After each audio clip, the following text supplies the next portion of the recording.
time, we're going to talk about what ethics is. And I want to begin with this topic that people argue about ethics. People say things like this. How do you like it if anyone did the same to you? Give me a bit of your chocolate. I gave you a bit of mine yesterday. So people say things like that all the time. And I'm going to read a passage from C.S. Lewis that indicates this kind of exchange between people points to something important. So here is C.S. Lewis. He says, everyone has heard people quarreling. Sometimes it sounds funny, and sometimes it sounds merely unpleasant. But however it sounds, I believe we can learn something very important from listening to the kind of things they say. They say things like this. How'd you like it if anyone did the same to you? That's my seat. I was there first. Leave him alone. He isn't doing you any harm. Why should you shove in first? Give me a bit of your orange. I gave you a bit of mine. Or, come on, you promised. People say things like that every day. Educated people, as well as uneducated, and children, as well as grown-ups. Now, what interests me about all these remarks is that the man who makes them is not merely saying that the other man's behavior does not happen to please him. He is appealing to some kind of standard of behavior which he expects the other to know about. And the other very seldom replies, to hell with your standard. Nearly always, he tries to make out that what he has been doing does not really go against the standard, or that if it does, there is some special excuse. So that's a passage from C.S. Lewis. Now he takes that example and that discussion in a particular direction that we're not going to go to in this course. But I want to point out that Lewis's point is this. When we argue about how do you like it if anyone did the same to you, that's like an argument about the golden rule, that you should not do unto others what you do not want them to do unto you, that there is an unfairness, an ethical unfairness to that, and you shouldn't do that. Give me a bit of your chocolate, I give you a bit of mine is about allocation of scarce resources, or sharing of scarce resources, or sharing of things that we like so that the good things are not enjoyed only by one or a few people. Now, these are ethical concerns. Now, a lot of people say ethics is just a matter of opinion, but I want us to look at that more closely, because I want to point to, and this is not just up to me, I want to point to the fact that we don't argue about things that are purely a matter of taste. We don't argue about that. We don't argue about preference when it's purely about what's enjoyable to me or what I like. We don't argue about what flavor of ice cream is best. If I think that the best flavor of ice cream is chocolate, I can make a joke by saying, oh, those fools who think it's vanilla are really seriously wrong. It's kind of a bad joke to say that, actually, but we don't argue about that in the same sense of appealing to fairness or appealing to a standard that seems to be impartial, and an impartial standard that appears to be assumed. So floating around are these ideas where we argue about ethical matters. It seems there's a difference in the way that we disagree or argue about ethical matters compared to the way that we argue about things that are purely a matter of taste. So here, I want to introduce a technical definition of the word argument, which is why in the last bullet point for this slide, I have the argument inside quotation marks, because I'm referring to the word. By the word argument, we don't mean a quarrel, like people, like the cartoon here, a verbal or an actual fist fight. We don't mean that. In English, we can use the word argument to refer to a quarrel. We can use it's perfectly good English to say people are quarreling outside my house when there are people who are shouting at each other and cursing at each other outside your house. That's a perfectly apt description. So we need to disambiguate. In ordinary language, argument can mean a quarrel, a verbal fist fight, or even sometimes a verbal fist fight that degenerates into an actual fist fight. Sometimes an argument also means making unsupported assertions that are conflicting. So actually, children kind of do this all the time. And unfortunately, grown-ups who should know better also do this. So sometimes we call it an argument, but it's really person A saying one thing and person B saying another thing, right? So like kids can do this. Kid A can say, you stink. And the kid B will say, I don't. And then back and forth, you stink, I don't, you stink, I don't. Those are a set of unsupported assertions. So you can make a set of unsupported assertions about ivermectin, about the moral acceptability of a vaccine mandate. Like, is it okay to require people to be vaccinated so that if they refuse, there are penalties or there are things that they cannot enjoy? Is that reasonable? So we can have a group, or we can have two people having an argument, just saying, somebody saying it's reasonable and somebody else saying it's not reasonable. And then they're like the kids who just keep on banging the table or waving their hands and saying, this is true for me, or this is true for me. And it leads to nowhere. So we are disambiguating because I am going to say in this course, we are going to argue about ethics, but by argue about ethics, we mean something specific. So we have a technical definition of argument in philosophy. And in philosophy, an argument is a set of at least two sentences, one of which is a conclusion, all others being premises. And the idea is that the conclusion logically follows from the premises. So in philosophy, argument is a means of inquiry. Argument is a means of testing how strong a set of reasons given are, or it's a test of how well a certain point of view can be supported. It also can be, you have a bunch of people who develop a body of well-argued reasons in support for something, and then you try to raise objections to that. That's also an argument. So I highly recommend this book called A Rule Book for Arguments by Anthony Weston. And he gives us two quotations that I have on this slide where we have the very special meaning of argument that we are going to adopt for our purposes in this course. So Weston says, argument is a way of trying to find out which views are better than others. Not all views are equal. Some conclusions can be supported by good reasons. Others have much weaker support. But often, we don't know which are which. We need to give arguments for different conclusions and then assess those arguments to see how strong they really are.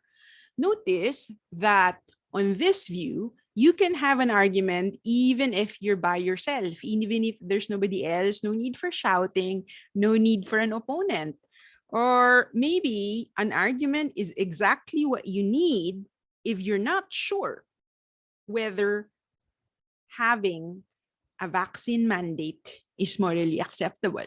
So what you can do is you can take each view for or against in turn and try to see whether you can build a better case for one. So you take for the vaccine mandate. Okay, what are the reasons? What's the evidence? What are the criticisms of that view? And then you can go to the other side those who are against the vaccine mandate. What are the reasons? What does that view amount to? What are the objections? And then you test, you try to find out which view is better than others on the strength of which is backed up by a better set of reasons. So this is actually what philosophers are interested in. And in this course, we are going to use the method of argumentation on moral issues. So we cannot have bare assertions. We cannot have unsupported statements. So in the second quote from Weston, it says, a good argument doesn't merely repeat conclusions. Instead, it offers reasons and evidence so that other people can make up their minds themselves. So the ideal is that if you do your job well in figuring out, for instance, the example that I've been talking about is whether a vaccine mandate is ethically acceptable. If you do your job well in testing which of the views for or against is better, and then you write that out, and then you present it to somebody else, that person, because she is a reasonable person, will say, you have a lot of things assembled here and it makes a lot of sense. I think I'm inclined to agree with you, but let's talk about this further. So argument is actually a means for moving the discussion forward and in ways that are helpful, not in ways in which we degenerate into punching each other or doing equally bad things. Okay. So now that we have identified the methodology, so to speak, or what we mean when we argue about ethics, I want to go over a few terms and bring further the idea that when people argue about right and wrong, they're actually assuming that there's a standard that people know about. Okay, so I'm going to talk about the Manila bus hostage crisis.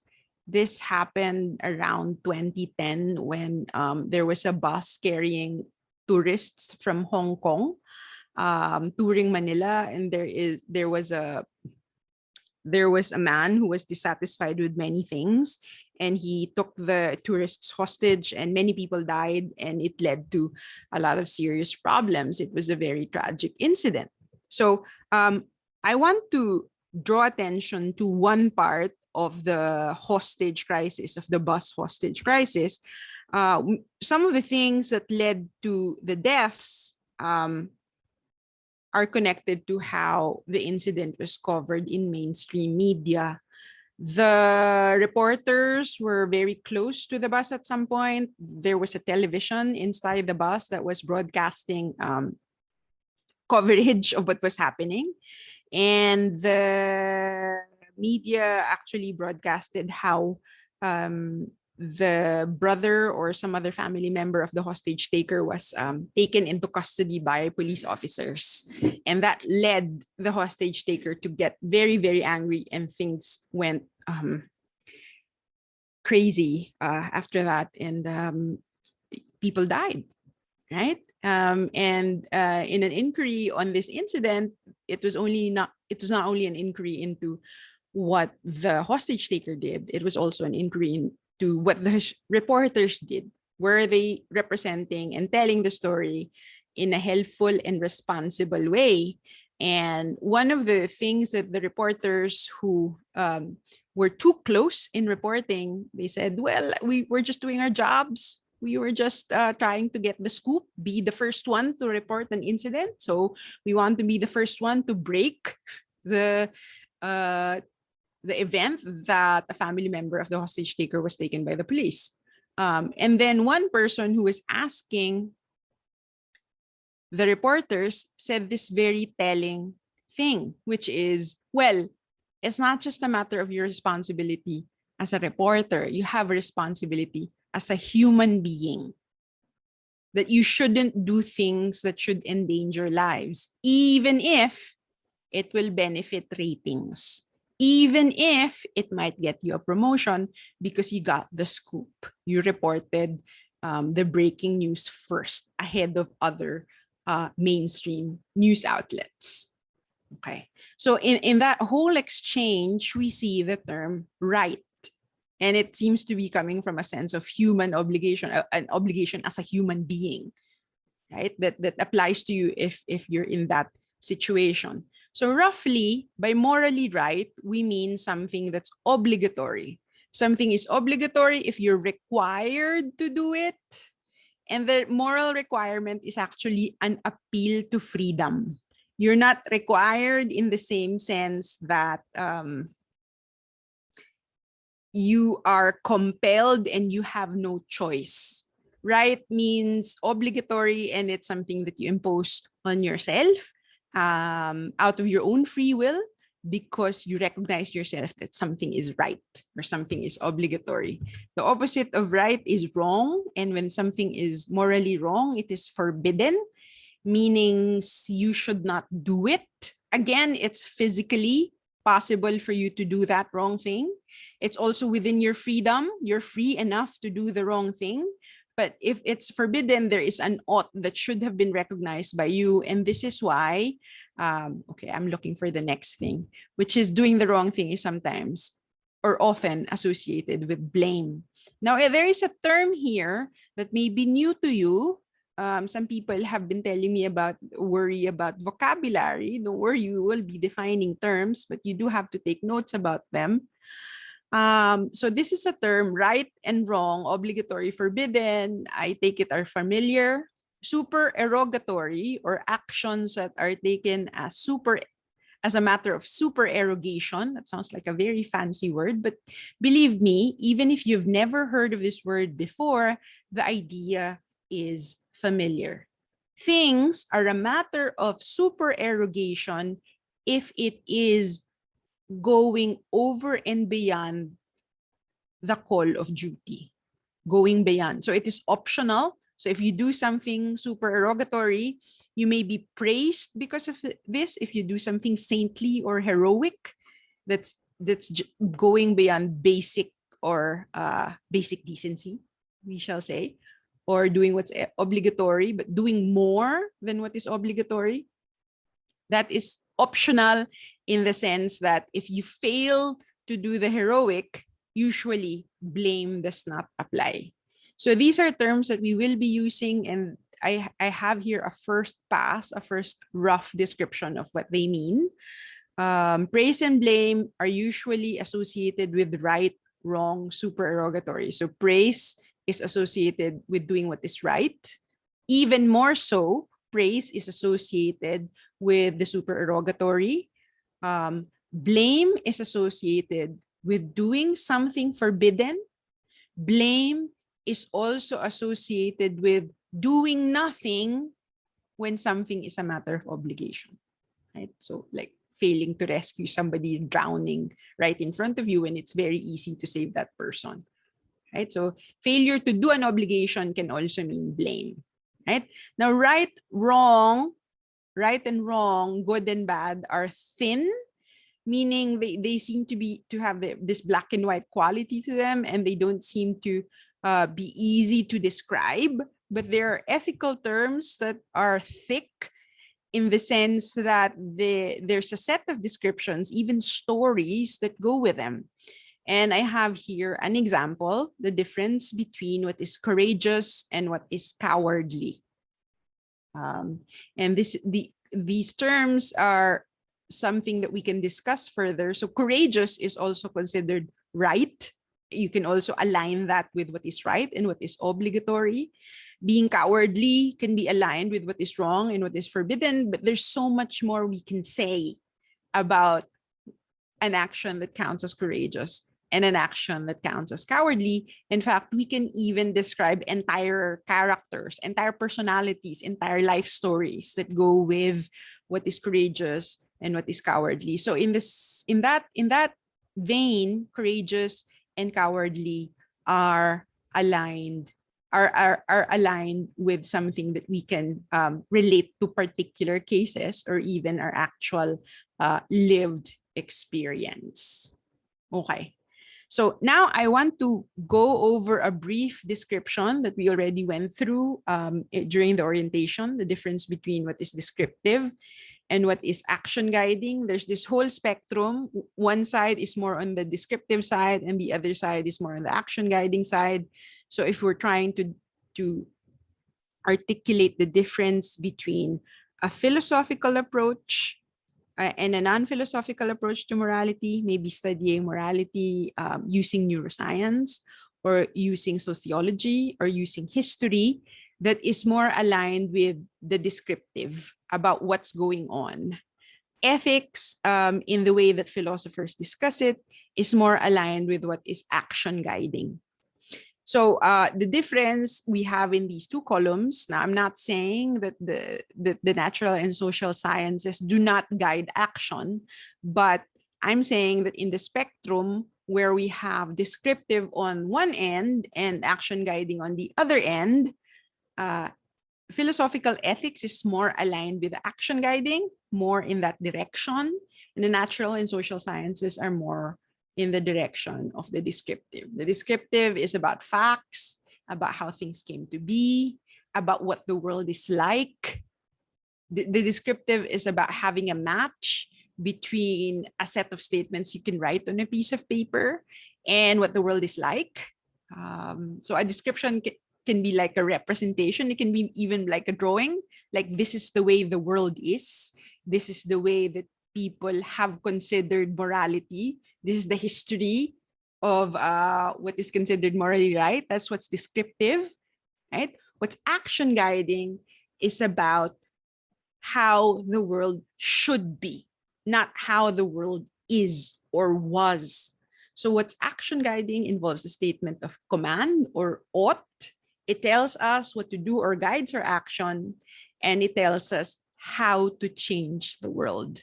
So the descriptive can tell you that the world is full of injustice, that the world is full of problems. Action guidance will go in the direction of, okay, this is how we must change the world. This is how we should go about alleviating injustice. So roughly, that's the difference. Now, of course, the descriptive and the action guiding must go together.